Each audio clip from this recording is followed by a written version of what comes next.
મિત્રો, કેમ છો? મજામાં? આજે આપણે ચોરીનું શાક બનાવશું. બહુ જ સરસ મજાની, બહુ જ ટેસ્ટી, એકદમ તાજી તાજી છે ચોરી. દેખતામાં જ ગમી જાય એટલી સરસ ચોરી છે. આજે આપણે આનું શાક બનાવીશું. ચાલો બનાવવાની રીત ચાલુ કરીએ. મિત્રો, તમે જોઈ શકો છો, મેં આપણી ચોરીમાંથી 500 ગ્રામ ચોરી લીધી છે. 500 ગ્રામ ચોરીનું આવી રીતના ધોઈ અને સમારી લીધી છે સરસ મજાની. આપણે ચોરી મસાલાનું શાક બનાવશું. બહુ જ સરસ, બહુ જ ટેસ્ટી બને છે આ શાક. એના માટે મેં 500 ગ્રામ ચોરી લીધી છે.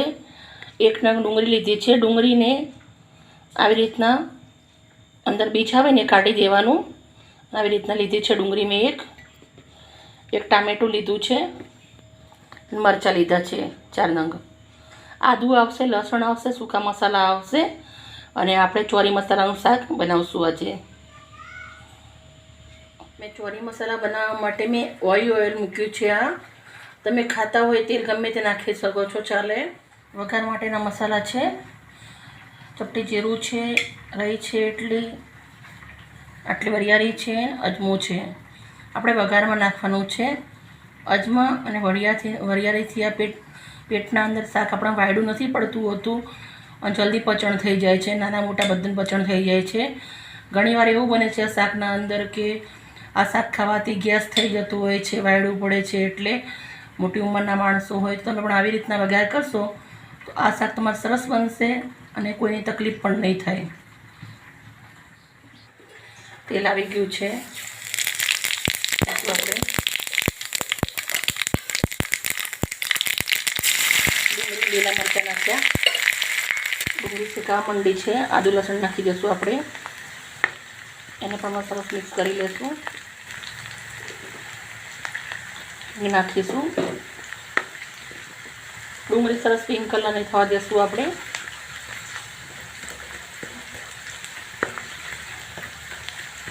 આ શાક એટલું સરસ બને છે ને, બહુ સરસ.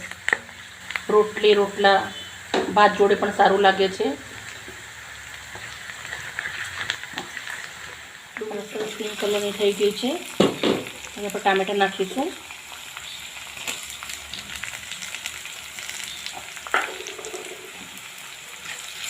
ટામેટાને સરસ મજાના શેકી લઈશું. ટામેટા જલ્દી શેકાઈ જાય એના માટે હું મીઠું નાખું છું.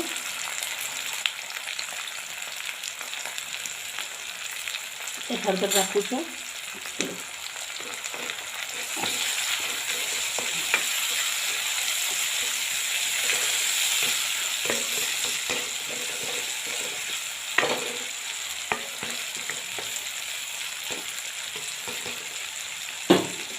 ચોરીનું શાક ગુજરાતી લોકોને ઘરે આપણે એક જ જાતનું બનતું હોય છે, પણ ખરેખર આ ચોરીનું શાક 2 થી 3 જાતનું બને છે. એ બી બહુ જ સરસ બને છે. એક ચોરીનું શાક દહીંવાળું બને છે ને, એ તો ખરેખર બહુ જ સરસ બને છે. એમાં તમે ભાખરી જોડે, રોટલા જોડે બહુ જ સરસ લાગે છે દહીંવાળું શાક. અને ચોરી બટાકાનું પણ સરસ બને છે. આપણે એક નોર્મલ બનાવતા હોઈએ સાદું ચોરીનું શાક, પણ તમે ચોરીની સિઝન આવે એટલે તમે 2-3 પ્રકારના આવી રીતના શાક બનાવો ને, મજા આવે. કંઈક નવું લાગે. એકનું શાક ખાવું એના કરતાં કંઈક નવું બનાવીને ખાવું. ટામેટા આપણા શેકાવા આવી ગયા છે.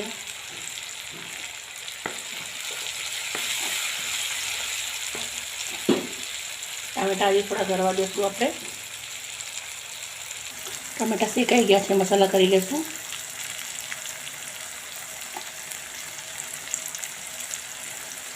દોઢ ચમચી મરચું નાખું છું. 1 ચમચી હળદર નાખું છું.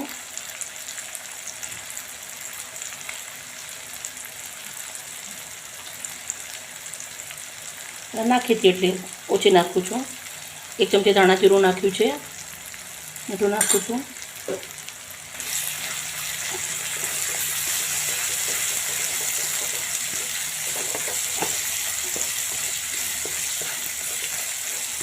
મસાલા આપણે સરસ મજાના શેકાવા દેવાના છે. એક રજવાડા જેવું શાક બને છે. આ રજવાડી લોકોના ઘરે આવું જ શાક બનાવતા હોય છે. ચોરી નાખશું આપણે.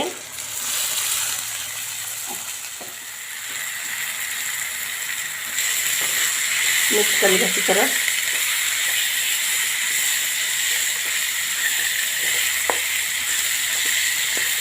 મારે આ શાકના અંદર પાણી નથી રેડવું, ખાલી પાણી મૂકી ચડાવવાનું છે, એટલે મેં થોડું તેલ વધારે નાખ્યું હતું. તમારે પાણી નાખવું હોય તો પાણી ગરમ કરીને નાખવાનું, ઠંડુ પાણી નહીં રાખવાનું ત્યારે શાકમાં. કુકરમાં કરો તો જલ્દી થઈ જાય છે, પણ સ્વાદ જે તાવડીના અંદર આવે છે ને એ કુકરના અંદર ક્યારેય નથી આવતો.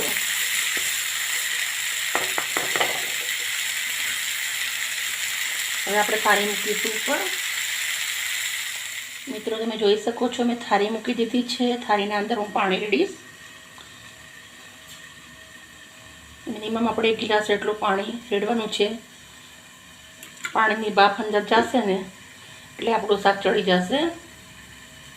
આ શાકને આપણે 10 મિનિટ સુધી આમ રાખવાનું છે. ગેસનો તાપ ધીમો કરી દેવાનો છે અને વરાળથી શાક ચડાવવાનું છે. મિત્રો તમે જોઈ શકો છો આપણું થાળીમાં પાણી મૂક્યું તો બધું જ પાણી ભરી ગયું છે. ચેક કરી લેશું કેટલું સરસ દેખાય છે.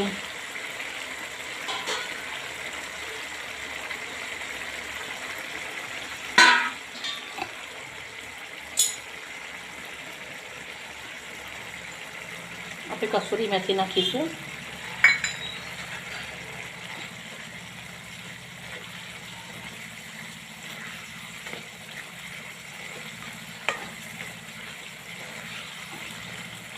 એકદમ સરસ રજવાડા જેવી સબ્જી આપણી બની તૈયાર થઈ ગઈ છે.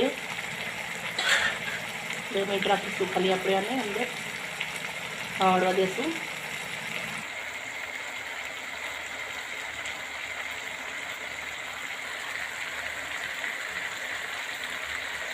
ચાલો મિત્રો આપણું શાક રેડી થઈ ગયું છે. મસાલા ચોરીનું શાક છે એટલે થોડો મસાલો આપણો હોવો જોઈએ, એટલે આપણે આવું રાખવાનું છે શાક. એકદમ પૂરું નથી કરી દેવાનું. તમે જોઈ શકો છો આવી રીતના મસાલો રાખવાનો છે. બધાને મિક્સ કરી લઈશું. બહુ જ સારો કલર આવે છે શાકનો. હું મોટી કઢાઈમાંથી નાની કઢાઈના અંદર ગાર્નિશિંગ કરું છું.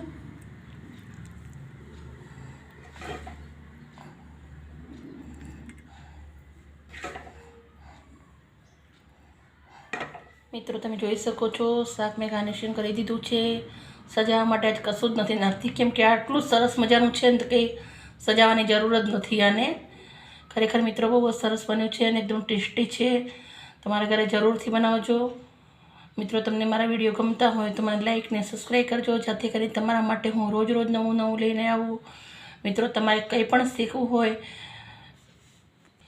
મિત્રો તમારે કંઈ પણ શીખવું હોય તો મને કોમેન્ટ કરજો, જેથી કરી હું તમને બનાવીને જરૂરથી શીખવાડીશ. ઓકે મિત્રો, બાય મિત્રો, સી યુ.